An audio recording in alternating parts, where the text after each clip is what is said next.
আমি একজন মুক্তিযোদ্ধা। এটা হলো আমার জীবনের শেষ যুদ্ধ। এই যুদ্ধ হলো সন্ত্রাসীদের বিরুদ্ধে, চাঁদাবাজদের বিরুদ্ধে, মাস্তানদের বিরুদ্ধে, টেন্ডারবাজদের বিরুদ্ধে।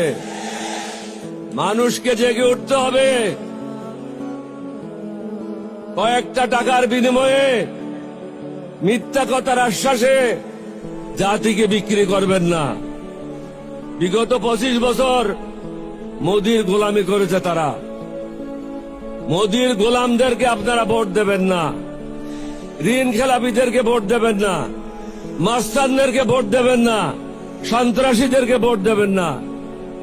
ভালো মানুষ যারা আছে তাদেরকে ভোট দেবেন, তাহলে সমাজটা ভালো হবে। আপনি একটা হারামিকে ভোট দেবেন আর বলবেন যে সমাজ ভালো করেন, সমাজ কিভাবে ভালো হবে? সমাজ ভালো করার জন্য ভালো লোকদেরকে ভোট দিতে হবে।